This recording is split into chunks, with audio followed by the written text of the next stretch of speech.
Well, I feel it represents a collapse feature, and that is exactly what we're looking for. This definitely appears to be a tunnel. So-called treasure location. I really would like to see what's at the bottom of that shaft. For 200 years, treasure hunters have searched Oak Island for answers. Generations have come and gone. Millions of dollars have been spent. Yet the island has never fully revealed its secrets. But this time, everything changed because of a discovery no one expected. What appeared to be an ordinary roadside structure suddenly became the center of an investigation that could lead directly to a hidden treasure system worth as much as $450 million. At first, the team dismissed it as nothing more than an old rock or a forgotten piece of construction. But when ground scans, historical maps, and new survey data were combined, a shocking pattern began to emerge. Deep beneath the surface, advanced scans revealed what appeared to be a continuous pathway-like anomaly, stretching toward one of the most mysterious areas ever identified on Oak Island. The readings were unlike anything the team had seen before, suggesting that something artificial could be hidden underground. As experts analyzed the data, one possibility became impossible to ignore. What if this wasn't just another clue? What if it was the missing piece that finally connected decades of discoveries and pointed toward an entrance that had remained hidden for more than 2 centuries? And before we reveal what happened next, make sure to subscribe to the channel, because the evidence you're about to see could completely change what we know about the Oak Island mystery. That day at Oak Island, everything was running completely normal. It seemed like just another ordinary day on Oak Island. Survey teams were carrying out their usual inspections, heavy equipment was moving across the site, and operations continued as normal. Every day of exploration was costing tens of thousands of dollars, yet nothing suggested that the next few minutes would bring a discovery capable of changing the entire investigation. Then something unexpected caught a crew member's attention. Near a roadside area that most people would walk past without a second glance sat an unusual stone.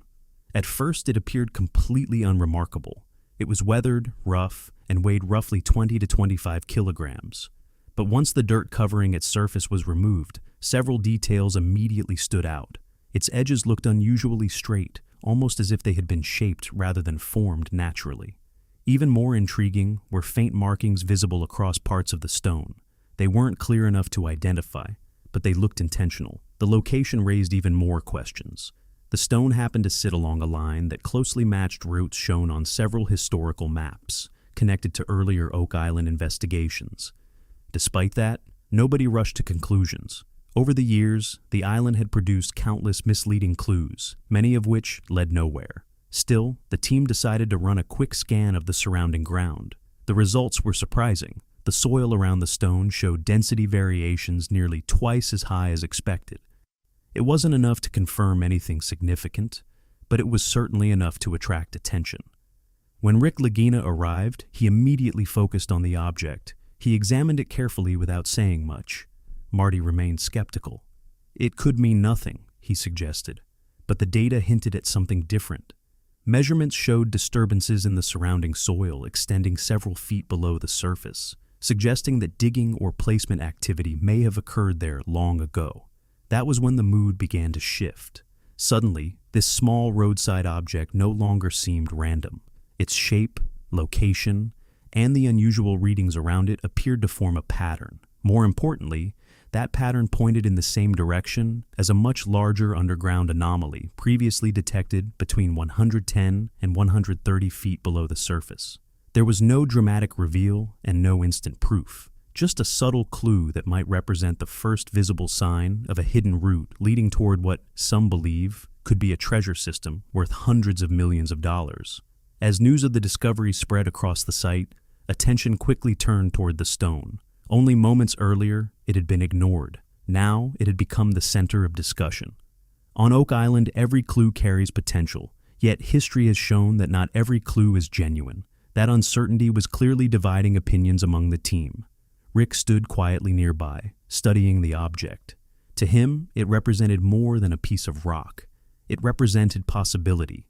Throughout Oak Island's long history, some of the most important discoveries had started with details that initially seemed insignificant. If this really is a marker, Rick finally said, then it's pointing us towards something. His excitement was obvious, but so was his caution. Marty viewed the situation differently. Known for relying on evidence and measurable facts, he immediately questioned whether there was any proof that the stone had been intentionally placed. He reminded the team that countless promising discoveries had ended in disappointment. Over the decades, misleading clues had consumed enormous amounts of time, effort, and money. "We can't assume every anomaly is connected to treasure," he warned. The crew itself seemed divided. Some believed the unusual density readings made the discovery worth pursuing. Others felt it could easily become another dead end. One engineer reviewed the data and offered a balanced assessment. "The signal isn't overwhelming," he explained, "but it's definitely not something we should ignore." That simple statement changed the conversation. Skepticism gradually gave way to curiosity. The next step was obvious. The team needed to see how this discovery fit into the bigger picture. Historical survey records dating back to the 1800s were digitized and combined with modern GPS measurements, satellite imagery, and detailed terrain models. By layering all of this information together, investigators hoped to uncover relationships that couldn't be seen before. As the maps appeared on screen, something remarkable began to emerge. The stone's location was marked first. From there, analysts extended a straight line outward. Almost immediately, the line pointed directly toward the same area where powerful underground anomalies had previously been recorded. Marty asked for a closer look. As the map zoomed in, the pattern became harder to dismiss. The alignment connected several separate locations tied to earlier investigations, including an old survey marker, an abandoned shaft, and a drilling site where unusual resistance had once been encountered. These points stretched across nearly 200 meters. Yet, despite the distance, the alignment remained strikingly precise. Rick stared at the screen. "If all of these points are lining up like this," he said quietly, "it's difficult to believe it's accidental." The team's data analyst agreed. Statistical models suggested that natural geological processes rarely create such clean linear patterns. The odds of multiple independent points aligning so precisely were extremely low. That raised an important possibility. Perhaps they weren't looking at random features at all. Perhaps they were seeing parts of a deliberately designed system. Suddenly, the roadside stone appeared far more significant than anyone had imagined. It might not simply be a stone. It might be a marker, a guidepost pointing toward a hidden route beneath Oak Island. And what made the discovery even more exciting was where that route appeared to lead, straight toward the same underground zone where evidence suggested the existence of a possible treasure tunnel worth hundreds of millions of dollars. Even Marty, despite his skepticism, admitted that if the alignment proved intentional, it would be one of the most important developments the team had ever encountered. But to understand why this possibility mattered so much, it was necessary to look back at where the mystery began. The story traces all the way back to 1795. That year, a young man named Daniel McGinnis and two friends noticed a strange depression in the ground on Oak Island. Curious about what might be hidden below, they started digging. A few feet down, they uncovered a wooden platform, then another beneath that. The repeated layers made one thing clear. This wasn't a natural formation. Someone had intentionally constructed something underground. The site would eventually become known around the world as the Money Pit. What followed was more than 2 centuries of relentless searching. Dozens of expeditions arrived, vast sums of money were invested, shafts were dug, tunnels explored, and advanced machinery brought in. Yet the ultimate treasure remained out of reach. Every generation believed it might finally solve the mystery, and every generation left with more questions than answers. Along the way, investigators uncovered strange wooden structures, foreign materials such as coconut fiber, and evidence suggesting the existence of engineered flood tunnels designed to protect whatever lay hidden below. Again and again, search teams thought they were on the verge of success. And again, something stopped them. Flooding, collapses, or mysteries that seemed determined to stay buried. Flooding, equipment breakdowns, and unexpected collapses kept ending excavation attempts, almost as if the island itself was resisting every effort to uncover its secrets. Back in the 1960s, one of the largest exploration projects ever undertaken on Oak Island used powerful drilling rigs and some of the best technology available at the time. Investigators detected unusual readings more than 100 feet underground, raising hopes that they were finally getting close. But before they could fully investigate, the shaft gave way and collapsed, bringing the operation to an abrupt halt. Decades later, unlike many previous expeditions, their approach relied heavily on modern science. Advanced seismic surveys, sonar systems, and even cutting-edge muon scanning technology were introduced to explore what lay beneath the island. Each new tool revealed additional clues. Yet, despite years of progress, the ultimate answer remained frustratingly out of reach. What made the mystery even more fascinating was that every failed attempt seemed to uncover another piece of the puzzle. The deeper researchers looked, the more evidence appeared. It was as if the island was slowly revealing its story, one fragment at a time, while keeping its biggest secret hidden. Rick Lagina has often pointed out that the search is about more than treasure. To him, it's about understanding history. After all, when generations of people continue returning to the same location for over 2 centuries, there has to be a reason. For much of Oak Island's history, excavation was guided largely by instinct. Teams would choose a location, dig deeper, and hope they had picked the right spot. Today, that approach has changed completely. Technology now drives the investigation, and this latest discovery would be tested using some of the most advanced systems available. The first step involved muon scanning. Unlike traditional underground surveys, this technology uses naturally occurring particles created by cosmic rays to measure density changes beneath the surface. In simple terms, it allows researchers to detect differences between solid material and potential empty spaces deep underground. When the suspected area was scanned, the results immediately drew attention. Researchers identified a large low-density region measuring roughly 30 to 40 feet across.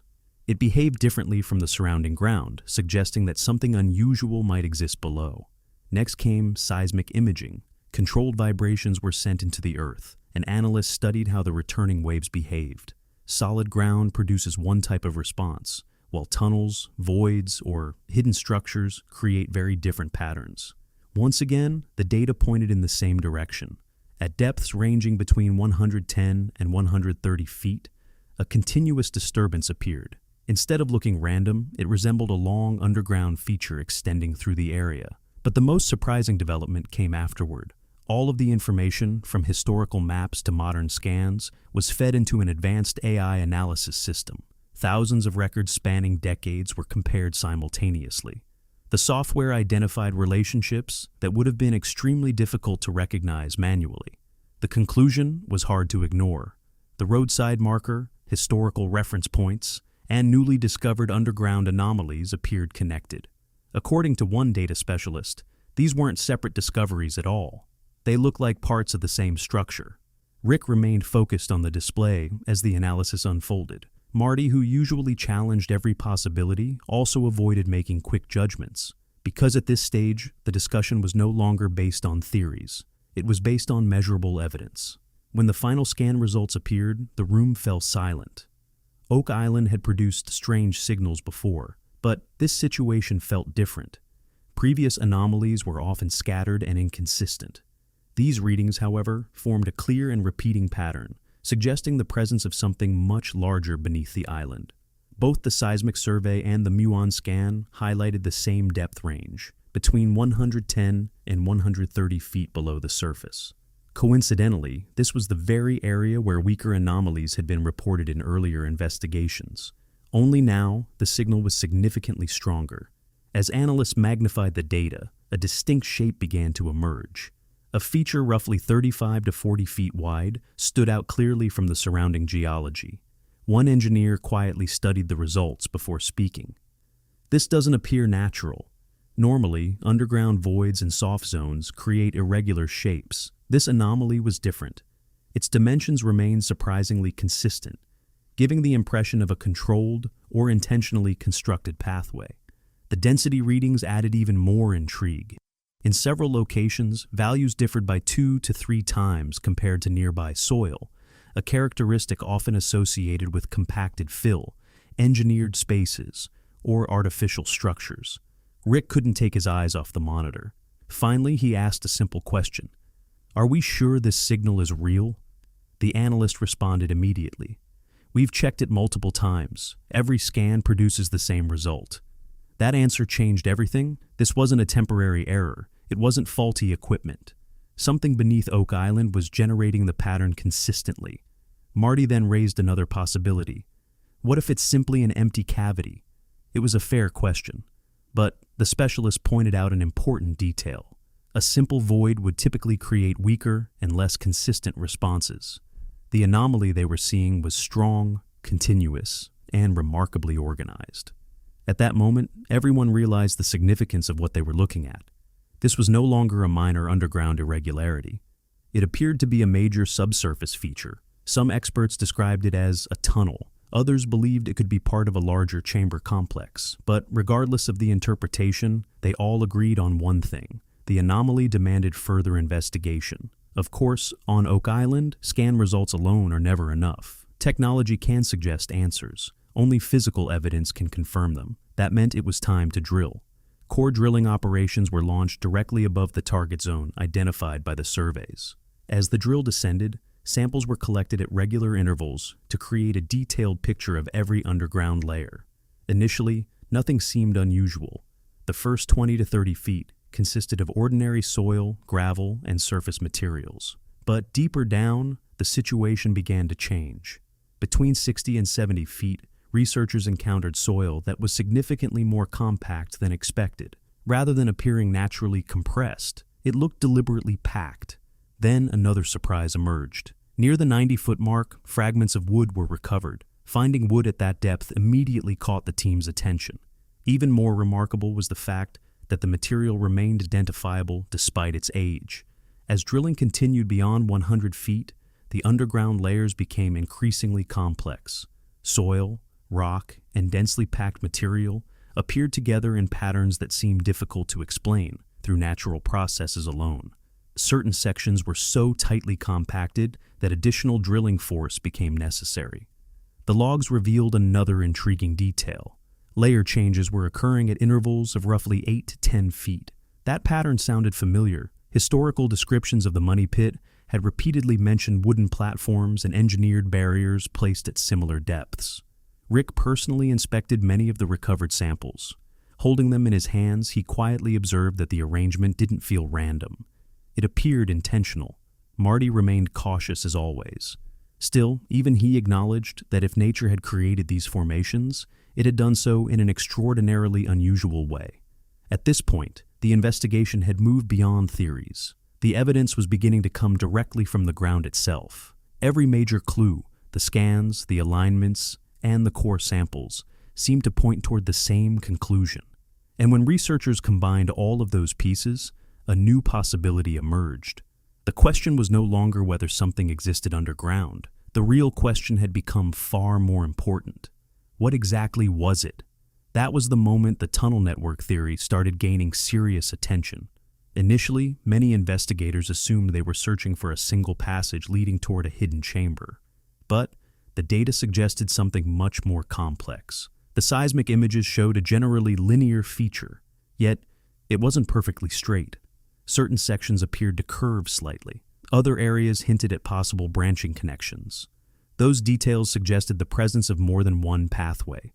Instead of a simple tunnel, researchers might be looking at an entire underground system. To explore that possibility, historical records were examined once again. Reports from 19th century excavations repeatedly referenced flood tunnels, passages believed to connect the site to the ocean. According to those accounts, water would suddenly rush into excavation shafts whenever searchers approached critical areas. Many operations were forced to stop because of it. And now, for the first time, modern data appeared to support the possibility that those old reports may have been describing something real. When researchers compared the newly collected data with historical excavation records, an interesting pattern began to emerge. The similarities were difficult to ignore. In many ways, it felt like it was only beginning.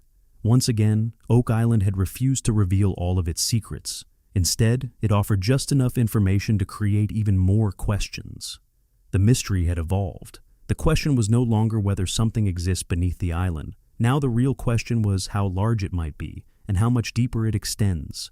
And that is where the story pauses. Because if one overlooked roadside clue can lead investigators toward what may be a massive underground system worth hundreds of millions of dollars, then who knows what other secrets are still waiting beneath Oak Island's surface.